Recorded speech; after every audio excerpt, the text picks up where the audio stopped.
Everybody, this is Bonnie Vandermeulen, Training Coordinator for Wisconsin Facets. On behalf of our entire Wisconsin Facets staff, I'd like to thank you for joining us today. Our webinar today is working with First Nation students with IEPs. Our presenters today are Eva Kabinski and David O'Connor. Eva is a school administration consultant on the special education team at the Wisconsin Department of Public Instruction. One of her areas of responsibility is supporting American Indian students with IEPs. David O'Connor is the American Indian Studies Program Coordinator, Consultant at the Wisconsin Department of Public Instruction. Mr. O'Connor is originally from and is a member of the Bad River Band of the Lake Superior Chippewa Ojibwe in northern Wisconsin.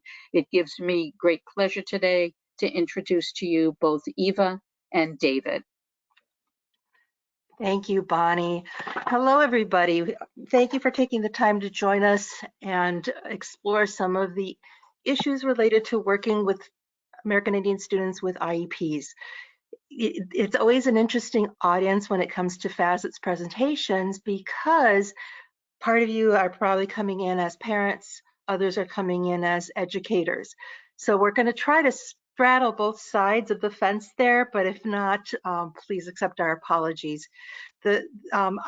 Before we go any further, I'd also like to introduce my colleague, Bakwaningawid David O'Connor.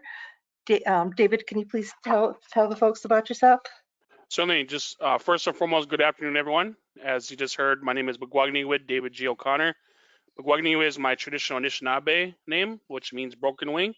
When I translate, which in English means broken wing, the meaning behind that name means he never gives up, he overcomes.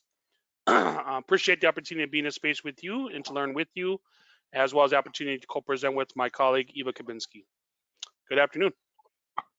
Thank you, David. Part of the reason that we, David, you want to slide to the next, advance to the next one. Part of the reason that David and I came up with this presentation and we continue to do this presentation is because we're still seeing American Indian students who are not reaching where we would expect them to be academically, behaviorally, functionally. And part of the reason can be because of a not understanding the student that you're working with. Part of I had the privilege of working with American Indian education programs in a 6-state area, Bureau of Indian Education schools, and the U.S. Department of Education's Office of Indian Education as a technical assistance provider. I then was given the honor to work as a school psychologist for the Menominee Indian School District here in Wisconsin. And one thing that I kept running into, and that teachers kept coming back to me, we've been working with a student. They are, we know that there's something going on in terms of a processing difficulty, but they're coming up as having an intellectual disability on some of the assessments. But we know that that's not the case because we've worked with the student. And so one of the things that we determined was that some of the assessment measures that we were using were not appropriate for the students in that school district. And the reason we were able to do that was because the teachers really knew that student. I got a chance to really know that student and a couple of others where we were seeing these discrepancies between what the test was telling us and what we were seeing in real life. And a big part of that was just knowing the student and understanding some of the racial and cultural issues that came up within that community, within that nation, and just how that wasn't always recognized or wasn't taken into account by the test developers. So what David and I are hoping to do today is to both give those of you who are here as educators some ideas of what you might want to do in terms of involving parents of American Indian students to make sure that you really get a chance to look and see who the student is. And then also for those of you who are parents, especially if you are American Indian parents, things that you might be able to help share when it comes to your student, to make sure that when we're looking at a student's ability, that we're looking at a true disability and disability related needs as opposed to differences. And there's a lot of issues that kind of can impact that. So David, if you could move to the next one. So why are we here again?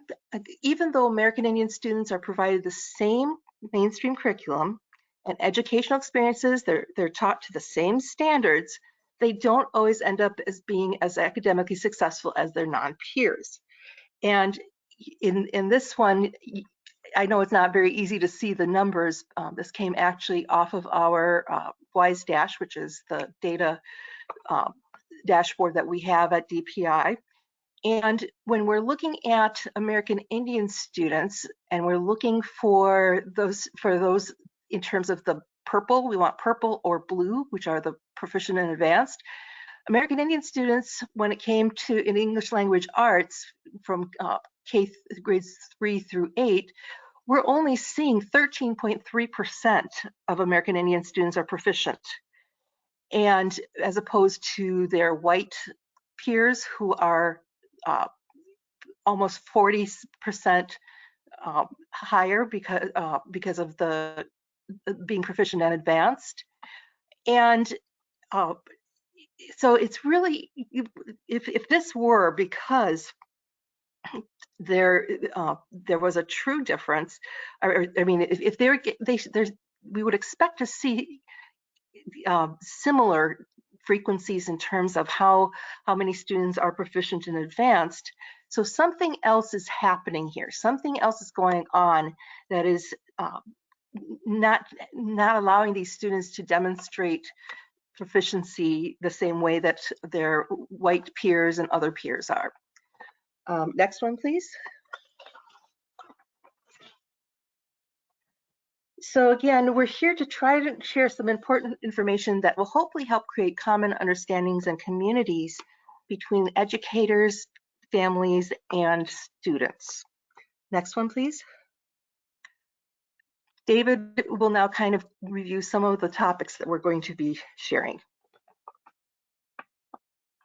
So as you can see on the screen, folks, a couple different topics that we'll be talking throughout our time here this afternoon, early this afternoon, is around misconceptions and stereotypes of Indigenous students, as well as working with students and families and communities, as well as our nation.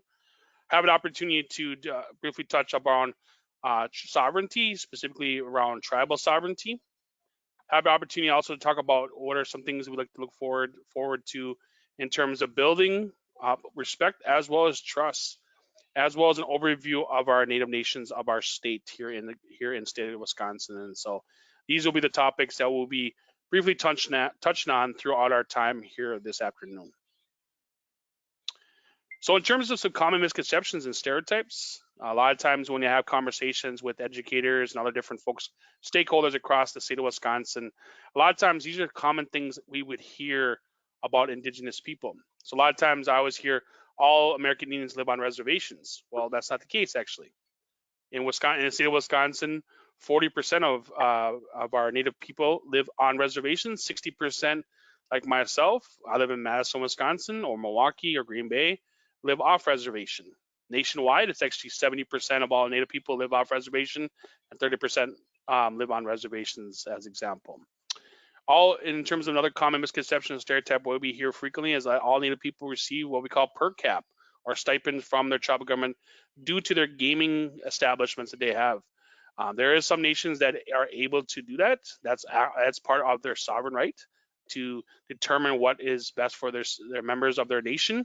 Not all nations are able to do that due to maybe not for economic opportunities, whatever the case may be, but not all nations in our state are able to do that based on either not having as high numbers of funding or whatever case may be due to where they're located, all the different things as example.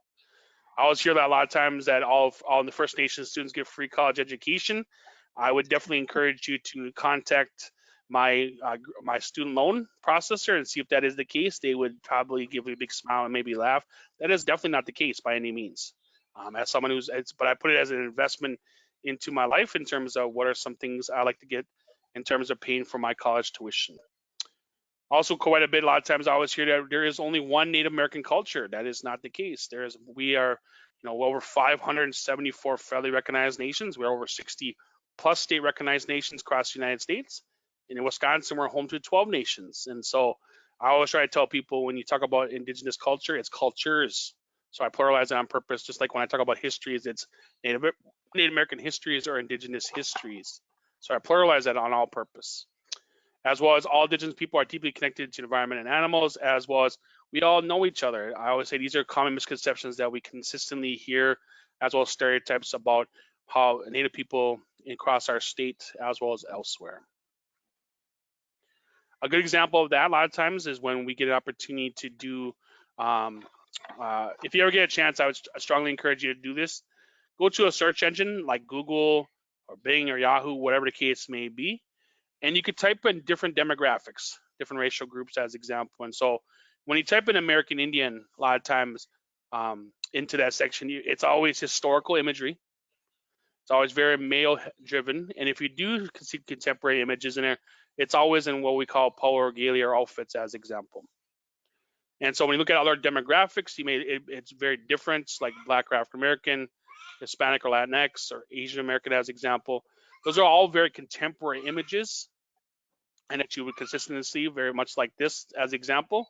It's a very contemporary imagery, mix of men and women, et cetera, all the way through as example. And so and as many of you know, this is off an algorithm. So whatever we put into the internet, and specifically into those search engines, these are what populate up. And so when you think about having contemporary voice, here's a lost opportunity where that's not the case if we don't have not seen as being your neighbors, your teacher, your lawyer, doctor, whatever the case may be, in terms of who we are, in terms of being in your communities, here in your community itself, or across the state or across the United States as example. So what's the impact of these misconceptions? Well, as we see these images repeated, these ideas and stereotypes repeated, we begin to develop biases. And it's especially dangerous when it comes to not having any real life connections.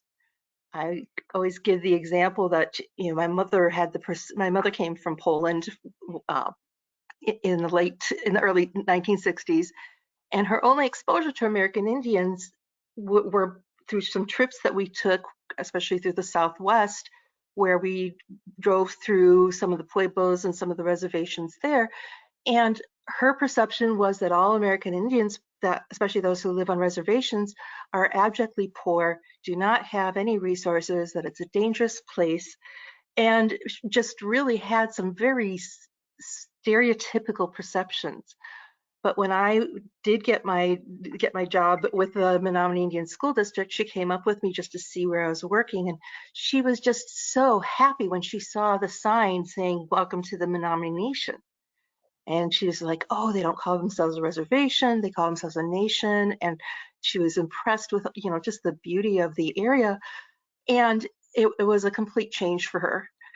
And so, and suddenly she became very aware of what's going on. But until then, she had jumped to conclusions based on what she had had experience with and what she thought she knew and what she had been taught. What's dangerous about this is when it comes to students, those biases can impact how we interpret their actions. One example I had was I had a student who was very quiet. He did not volunteer. He did not provide, he basically was a very quiet person. And so teachers assumed that he didn't care, that he wasn't engaged, that, that school didn't mean anything to him. Well, it turns out that he needed to be quiet in order to process the information coming in, because he was having a lot of trouble being able to bring it in and then utilize it. And he very much wanted to be successful academically, but this was what he had to do in order to try and be successful. And we only found this out when we did an evaluation and we started asking him questions about how he did things and what did and didn't work for him. So again, this could have been a student lost that everybody would have given up on, when really it was a student who was just looking for a way to access instruction in a way that made sense to him.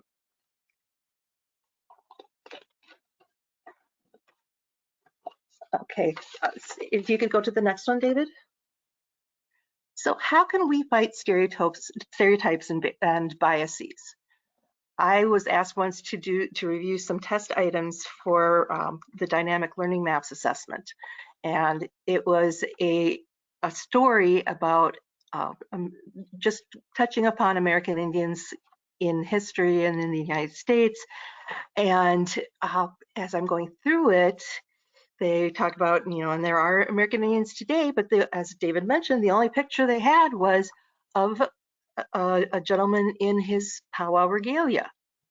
And certainly there are people who are both dancers that would be participating in ceremonies and powwows, but the rest of the time they don't wear that regalia. I was so frustrated by this that I actually was going to go and take a picture of Mr. O'Connor and send that to the test developers saying, okay, here's what a modern day American Indian person looks like. But because they were for them, that was what they thought that person was supposed to look like, they had included that picture. So to fight that, we need to get to know families, we need to get to know students, we need to get to know the community, so that you're not going in and assuming things about students based upon how they act or how they look, but that you actually have real information. And then the other thing that's super important is to get to know yourself and how you think about different groups of people, because you might be surprised. I was and I wasn't when I really started taking a closer look at what my biases and stereotypes were, because I knew that happened, but I had hoped that I'd had enough experience and opportunity to have fewer of them. But they're still there, and I still work for it. For the next one, for the next slide, I'm going to turn it back over to David to talk about sovereignty. So one thing I wanted to emphasize as we think about sovereignty, folks, a lot of times when I have this conversation with folks, especially about what does that mean? So sovereignty at its base roots is the right to self-rule. When you think about tribal sovereignty, it is inherent right to self-rule. And so when I think about what does that mean, so as a dual citizen of this nation, I exercise my rights. Anytime I go vote or pick up prescription drugs, or whatever the case may be, I always exercise my right as a dual citizen by sharing my tribal ID as an example in terms of exercising those rights. So I always remind people, one, I'm a dual citizen, but it's even more importantly, or example as well, it's also a political identity. And so when I think about what does that mean specifically, how that relates to my rights as an Ojibwe person, first and foremost, as well as a U.S. citizen as well. So in terms of why is it important to recognize sovereignty, and it's, as he indicates, I'm going to just go over these three bullet points real quick. It is a factor that impacts the lives of our Indigenous students, even if they are on their reservation or off the reservation, as we just talked about a moment ago, where the vast majority of our Indigenous people do not live on the reservation. It impacts the way we may interact with our tribal leaders, as well as governments, as well as agencies or organizations that we may have relationships or partnerships with across our state. As I mentioned earlier, Wisconsin, we are home to 12 individual nations. In terms of 11 of those are federally recognized. One is not currently federal or state recognized, but definitely want to make sure that their voice is included in this space as well. And then most importantly, why is sovereignty important? Because it also grounds us in the here and now. And so when you think about what does that mean specifically about, I always tell people that as sovereign nations, we have a huge impact on the state historically as well as contemporary. Even as example, when you think about I'll just always show out some facts as example, in 72 counties across Wisconsin, tribal nations or our nations themselves directly have the largest employment in 10 counties out of 72. That's 1 out of every 7 counties in the state of Wisconsin. or we have a significant impact on individuals or families or communities in those areas. And I want to emphasize about 70 to 75% of those individuals that work at our tribal enterprises or businesses are non-tribal members. So not only do we make an impact on our nation's members themselves, but those outside of our communities as well. And so with that being said, I'm gonna turn it back over to Eva to talk about respect and trust. Yes. So, again, going back to this whole issue of sovereignty and stereotypes, it is important, as David said, to recognize that tribal nations are sovereign entities, and therefore they do have an elevated status. Understanding and sharing will promote that respect, because there's been a lot of disrespect to many of the citizens of our American Indian nations over the years and even today.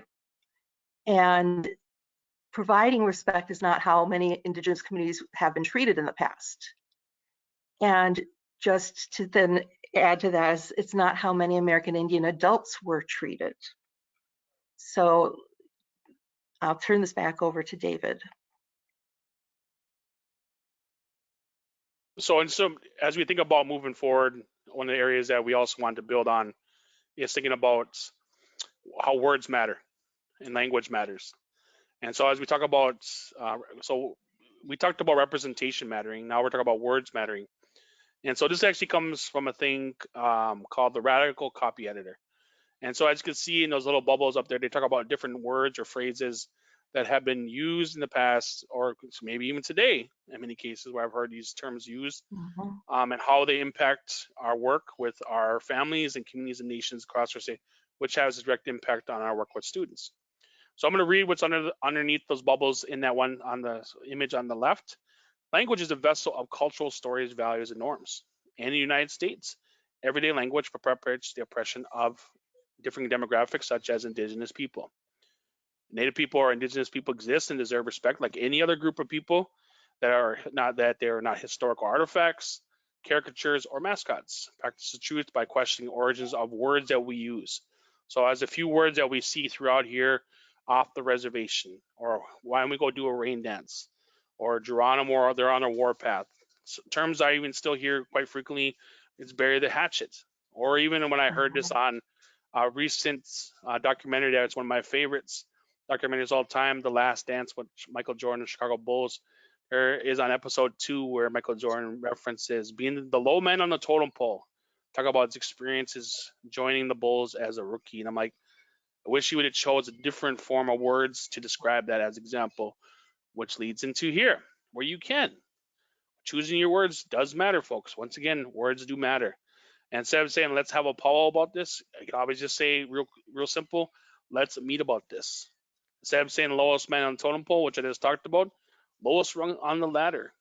Instead of saying doing a rain dance, instead hope for rain.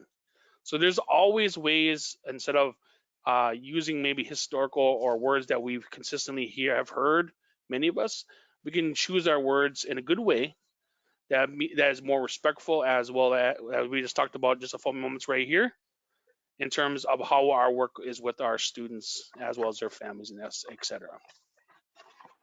Which leads into turning back over to Miss Eva. Yeah, so in addition to knowing that that words do matter, it's also important to know some of the historical background of what has happened to American Indian families and nations in the past. And in one of those events that still is having ongoing repercussions to this day is the boarding schools and assimilation. Basically, what happened was that the Great White Father, or the U.S. government, decided that they needed to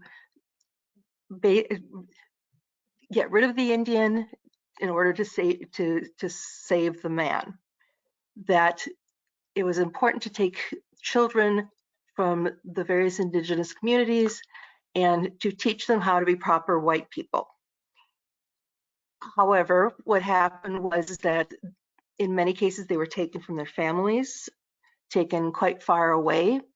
They were punished for speaking their language. They were punished for practicing their culture. And they really did not get a lot of education. They instead got training for menial work, which they did for little or no compensation. And as a result, there were many children who did not survive the boarding schools. There were many children who then came home from the boarding schools and could not communicate with their families and community members. There were many students who came home and didn't understand or know how to practice their culture. And they essentially ended up being disconnected from their families and communities. And as a result, there is a distrust of education. The last formal boarding school that of this model was closed, I believe, in 1966. So we're still dealing with folks who were educated in that system. And I've shared this story before. I did not understand the issues of the boarding schools when I was doing some of the technical assistance work that I did for various states, and I was in South Dakota, and we were talking about education and students and how they, ways to help them do better. And the current boarding schools are now tribally controlled and tribally directed. And I had several parents who were saying how wonderful that was, because their children didn't have to deal with the stereotypes and misconceptions that their non-native peers might have and their non-native teachers. But there was also a group of elders in the room who had gone through the boarding school process, and they got very upset. And I did not know enough at that time to be able to differentiate between the two and understand why this was triggering. And it really was a shock to me. But now that I understand, it makes more sense for me in terms of some of the distrust that we see of education that parents and communities might have. So if you go to the next one. Because education was used as a weapon to manage American Indians, some of the children grew up to parents who did not consider public education to be a positive. And honestly, we see those impacts still. This is probably a factor when we're looking at students who are not achieving as well as we would expect in an educational setting. So I will pass the next slide on to David.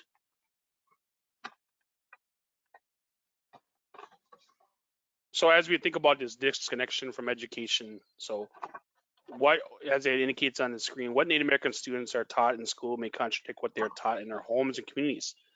And so one of the things that I always try to emphasize a lot of times is that, you think about representation matters, right? So books or materials that talk about the histories, cultures, and sovereignty of our indigenous nations here in Wisconsin and elsewhere. Not only that is it good for indigenous students to have, but it's good for all students to have. But like a lot of times, what I is trying making sure that finding accurate and authentic materials that can support that instruction, both benefit for the individual Native students as well as for their peers across our state. Obviously, some resources that come to mind that I would definitely encourage folks like yourself and others to look at as examples to review or check out would be the DPI American Indian Studies Program website and or the Wisconsin First Nations education websites as a couple examples of websites that have curated resources that we would strongly encourage you to check out as examples to find things either for around PD opportunities, professional development, or training workshops, resources and materials, as well as other information that would find important for you to have as educators or as stakeholders in our state. The impact on Indigenous students, definitely want to turn that back to Miss Eva. Well, part of what happens is that, when you're looking at instructional materials, when you're looking at information, when you're looking at historical information, looking at present day, if you don't see yourself, it tends to be a little bit less engaging. So, and if it contradicts the values that are promoted in your home and family and community, it tends to be less engaging, and you oftentimes will see students that disengage from the educational environment during instruction. Next slide. So how can we re-engage students? Well, teachers are required to teach to the standards. And what we want to do is make sure that it's accessible to students and teach it in a way that students can understand. And then to do this, you want to incorporate relatable aspects of your students' daily lives into the curriculum. And that could include things like such as language, which could include jargon or slang, prior knowledge that your students have, and extracurricular interests such as music and sports. David?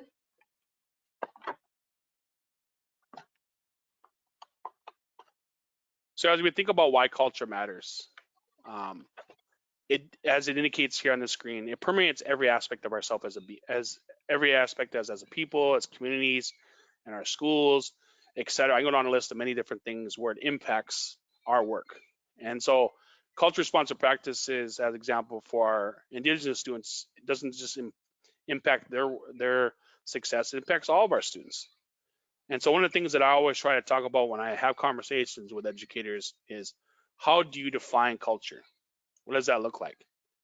And so one of the things that I always try to emphasize is just breaking it down by a root basis, is that culture to me is something I learned from a very influential elder a long time ago, is that culture is relationship or relationships, singular or plural, plus meaning.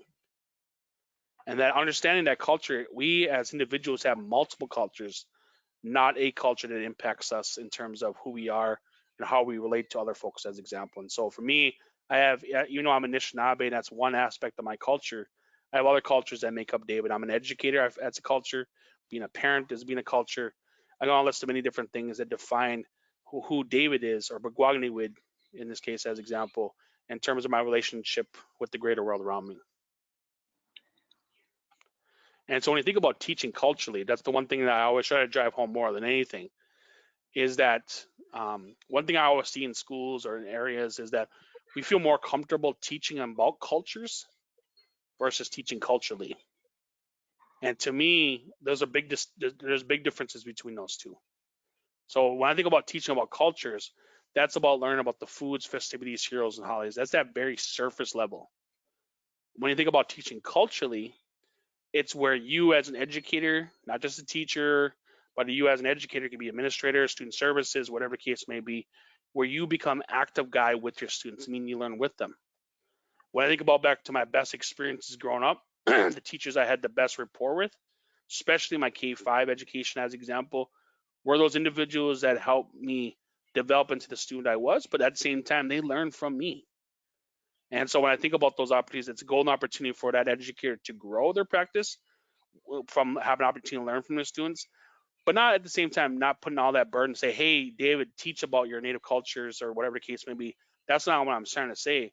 It's where it's that reciprocation of that balance of where you are actively learning and they are learning with you as well. So with that being said, turn it back over to Ms. Eva. Yep. And the figure on this slide is supposed to be someone taking a selfie.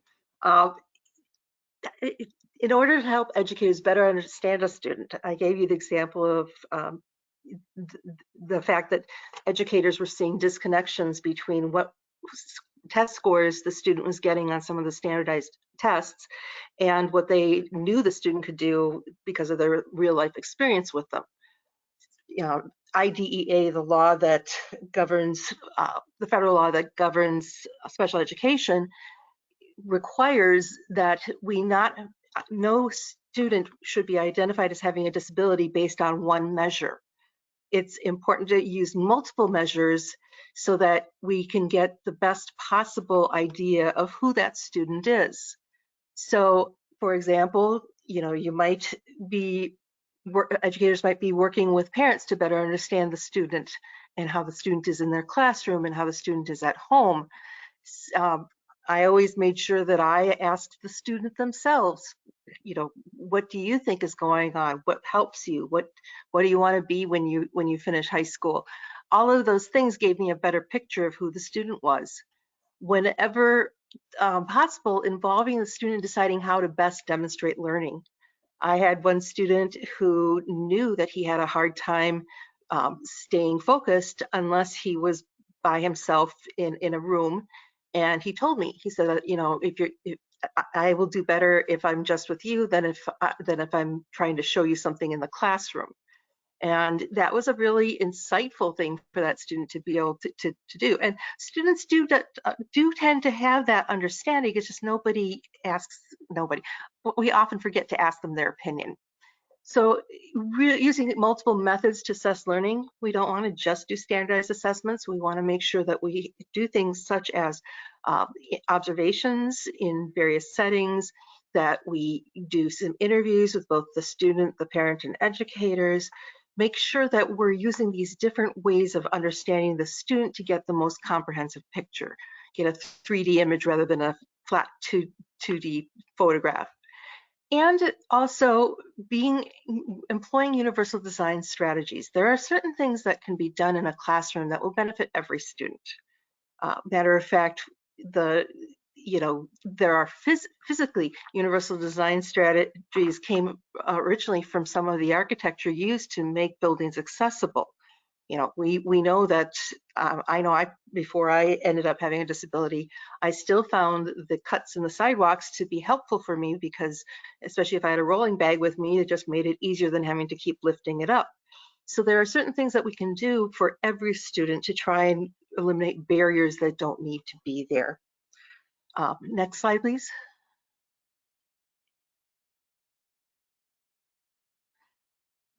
So, and then continuing on beyond that point is also developing relationships with students, their parents, and families. So like I said, getting to know them so well that the teacher can tell when the test results don't match student abilities.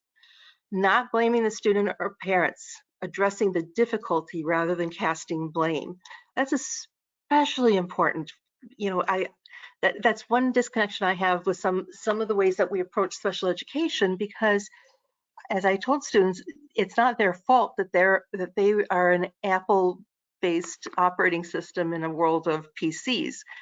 You know, it's up to us to develop a program to accommodate that difference. But we also need to make sure that we have high expectations, that just because we know that the student has a learning disability doesn't mean that we expect them to be less academically successful. And recognizing strengths rather than focusing on perceived weakness. I had students who loved being able to talk about what they were good at, because they felt like all they ever talked about was what they were bad at or what they were doing wrong. And then all of us, and this equals native, non-native, all of us have biases and stereotypes, because we all tend to consume the same media programming. We were taught from similar books. Those stereotypes and biases are built into our education system. But when we recognize the biases and stereotypes and that are continually reinforced, then we can combat them and move on to better understand the student themselves. So how does this, maybe you could go to the next one, how does this all connect to Native families? Those of you who are here as parents, you can help your students, educators better understand what goes on in the home and community, especially focusing on strengths and interests. You can also help educators understand why your child does what they do. I had a really wonderful student at one point who he scored up to 17 as a 17-year-old's level of knowledge of science when he was in first grade. And yet his teacher refused to let him participate in a more advanced science instruction because he couldn't read, and felt that until he could read, he didn't deserve to be able to explore science beyond his reading level. And then they started to see things like, well, the student would fall out of his chair. Nobody thought to ask the student why until I did, and I said because he wanted to see what would happen. So here was a student who was being denied the exploration of science, which was his great interest, because of his reading disability. And So he was going to figure out a way to incorporate it even if his teacher didn't. And and I think that that's really important, that we don't penalize students for what we think they should be able to do. Going back to that whole issue of respect, if families see you treating them with respect, they will be more likely to collaborate with you. You'll be the exception. You unfortunately may be the exception to the rule, but at least you'll have that connection. And if you don't know something about the culture, your American Indian families may be able to connect you with someone who can help. And in the end, when students see you treating their family with respect and interested in their lives, they're more likely to form a connection with you and be more engaged in their instruction. And for students with IEPs, that may mean that it's not going to necessarily make things easier, but we know that when students are engaged, that they're more likely to take in some of the accommodations, understand the modifications they need, become more independent when it comes to determining what they need to do. All of these things are important, and we as educators, we as parents and family members need to model that for them. Now I'll turn it back on to David. As you heard me talk about throughout, folks, our state of Wisconsin, we are home to 12 nations. And so I want to kind of show you the flags or logos of each of these nations across our state. As I mentioned, 11 of those our nations are federally recognized, as well as one is not federally and or state recognized. But I always tell people tribal communities live across our state everywhere. So regardless of the community that you have or live in, even if it's adjacent to a reservation or a tribal community, I always tell people you have residents or individuals that call those places home. And so every county in Wisconsin, almost every school across Wisconsin has at least one or if not more Indigenous or Native students enrolled in your district. And so when you think about a great opportunity to serve those students, would be a good opportunity for you as educators to get to know a little bit more about those nations that they come from, or they may be from nations outside of our state as well. So a good number of our Indigenous people that live in Wisconsin maybe from other nations, they maybe identify as being Dene or Lakota or whatever nation they specifically, but has called Wisconsin home for a while now. And in many cases, maybe their parents or grandparents, as example, have called the state of Wisconsin home for a long time as example. As I talked about earlier, folks, a couple websites or resources which we would strongly encourage you to check out. I talked about two of those early on, the DPI American Indian Studies program website, as well as the Wisconsin First Nations website. These are two area websites that we would strongly encourage you to check out, as well as some of our strong partners that Eve and I have with some of our associations here in the state, which also includes the Wisconsin Indian Education Association website, also known as WIEA, as well as the National Indian Education Association website, also known as NIEA. So here's a couple of good examples of some links or resources which we would strongly encourage you to check out as examples to help support your own learning as well as the learning of your students. Real quick in terms of, as I mentioned early on, if you look specifically under the professional development training opportunities, when you go to my website, the DPI American Indian Studies program website, specifically you go to the calendar of events section, they'll talk about different resources or different trainings or professional development opportunities you can partake in throughout the year. One examples of those, we have monthly webinars where we actually have guest speakers from November all the way through the end of June, have an opportunity to talk about different topics or areas of issues that we'd like to have be aware of. We also have online study circles where you actually, if you are a participant, all you gotta do is register for it, and you have to attend an orientation and attend 3 sessions and get a free book. I always say that's a great investment in terms of your time and have an opportunity to learn with other stakeholders across our state, where you may be from Superior, but you may be learning with someone from Milwaukee or Green Bay, Rylander, Platteville, Wausau, Eau Claire, or all those amazing cities or towns in between across our state. In terms of connecting with us, here is our contact information. Both Evie Kobinski, as she talked about earlier, she's our school administration consultant here on the special education team. And in terms of my role, I'm the American Indian Studies consultant on the teaching learning team, as well as the special education team. You can see our contact information. But definitely wanted to have an opportunity to open up for some questions. And I know our moderator is going to help answer those or help share those with us for us to address or answer as well. Yeah, thank you, David. I do have a couple of questions that I would hope that you'd be able to take a look at for us. The first one is that the person who wrote their question said that they were really impressed with the slide that you had on language and how language matters. But the concern that they have is how to let others know that language truly matters. How can you tell someone else who is using some of the poor language to describe individuals to change their behavior to make it more language appropriate? That's good. That's a great question, and I'll definitely have Eva chime in as well. I'll give her context because her and I have these conversations quite a bit. Hmm. Sometimes you got to model that first, right? Yes. So like if you're modeling it constantly, and if you're in no space, especially if you have a relationship with these individuals where you are modeling for from time to time for them, and they're still not picking up, that's one thing. So like as an example, something that I have worked on very hard in my language is moving away from saying you guys and so Hmm. and being rather be more inclusive language and say folks or colleagues. And it's been something I've had to work on a very long time. And so another term that I always use is tribe versus nation. I always say nation.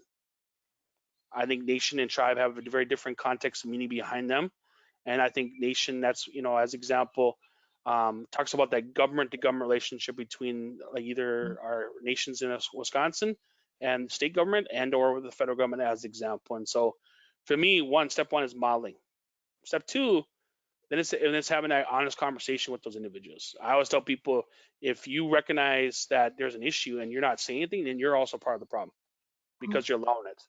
So if someone is saying things that are considered deemed inappropriate or whatever case may be, I would have an honest conversation. I wouldn't come in, and the one thing is always approach it from not having to go in defense mode, because Hmm. that's usually the first thing that we as human beings are, and as our response to go to. But I think is if you think about those relationships or rapport that you build up, if you can have an honest dialogue, if at least that person listens to what you say. They may not hear everything you're saying, but at least listens. That's a win to me. And but to me, I think it's also as you think about over time how they move in their own practice, because I don't expect someone to change their practice with a snap of a finger.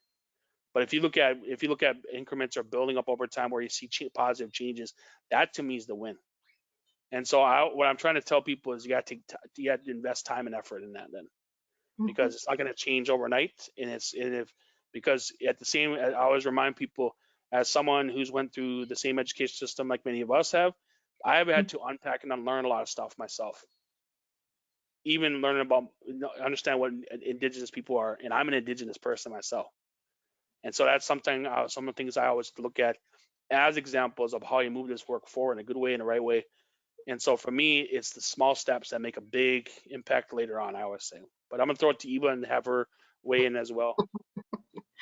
Yeah, this keeps reminding me of family gatherings and the struggle between rippling, causing waves versus letting something be perpetuated. And one of the things that I've seen modeled is just saying, "Ouch!" That phrase, it- that seems, I'm really uncomfortable with using that phrase. Could you please use another phrase and maybe even give them another phrase in place of that one? And and again, that way they understand why you're not, just say you're putting on yourself. It makes me uncomfortable. Can I ask you to consider using this? And I've seen that change. I've also been laughed at by my family members when I've done something like that. But I did notice that after that, they stopped using the phrase that I found uncomfortable. So that's just been one strategy that I've had. But yeah, this comes up in my family, a lot, because not everybody is coming from having the opportunity to explore their own biases and stereotypes, and they're not even aware that this is of how this might impact. So thank you for the question. That was a really great one. Bonnie, is there another one?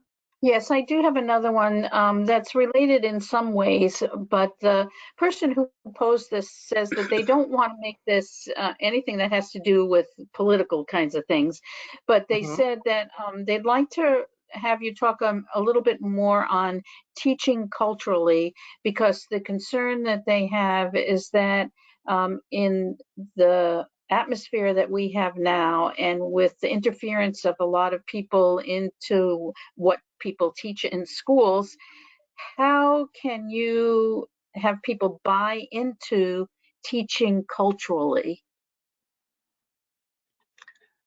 That's a I think great that's. question. Mhm. That's an excellent question. Um, I'm gonna let Eva start this off, and I'll add on as needed. Yeah, I think there's a lot of people who kind of mix up things in terms of what they are and what's actually happening in the schools. And part of that is just providing education that, teaching culturally isn't necessarily going in and saying, this, bad United States, look at all these things that you did, but to say, here, we need to understand our entire history and not and not just the history that we're comfortable with. And, you know, if you can lead them through that, if they're willing to hear that, then that's really a great way too. But again, the other thing is the focus that David said. This is to be the guide at the side of the student. This is not to be the lecturer talking about, A, B, and C, but allowing the students to explore and ask their own questions and helping them figure out how to get those answers. David? So one thing I add, when I think about teaching culturally, I think back to an amazing educators I've had in my life, and one educator stands out above the rest. So it's my second grade teacher from uh, 1989 to 1990. She was doing teaching culturally before that was even a thought that I myself and others work with educators on. So what I'm trying to say is, you can label things all you want, but it's the act of practices themselves. So what I'm trying to say is that, like, when I think about teaching culturally, there's a couple things that come to mind right away. The pedagogical practices that we have all the time. So that includes utilizing oral histories and stories. Now, that's now you're that's I'm not calling it, I'm not giving it a label. I'm just doing it, right? So, like, as when I think about oral histories or stories, every one of us has a story, Mhm. right? You as individuals, every one of us, every time our students walk in that door, they have a story or stories that's part of their life. And then, for me, we just talked about it earlier, the understanding of personal sovereignty. Like, we talked about what sovereignty is, but I would always like to remind people, we as individuals have personal sovereignty as well. So when I wake up in the morning, yeah, I'm confined by certain things. I need to be at work at a certain time or whatever the case may be, but I can choose what I eat. I can choose what I read. I can choose what I want. All these different things. That's exercising personal sovereignty as example. I always think about applying experiential learning techniques and opportunities, having students think about things that they know every day, but also things that they may not. Other ways I always think about is, making sure that support around social and emotional awareness, things that we've been talking about, especially around mental health and other different things across our state. Also thinking about how the understanding of our classroom community reflects the greater community that we live in. So yeah, it's one thing to prepare our students for our backyard, but we also got to prepare for the bigger world around them as well. And last but not least, I always treat people, when I think about teaching culturally, it's a growth mindset. Understanding that your practice, what it looked like 10 years ago, may look like very different from today or even a year ago. And always look at those experiences as growing opportunities, not only for the benefit of yourself, but for the benefit of your students as well that you work with.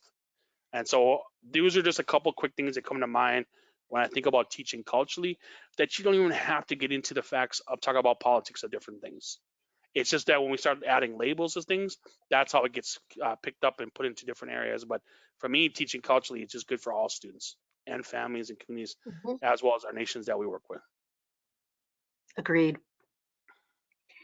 Well, Eva and David, that's all the questions that we have at this point. Do either of you or both of you have some sort of summation that you'd like to say, or final comment? Certainly, I'll extend it to Eva first, otherwise I'll Sure. go Eva.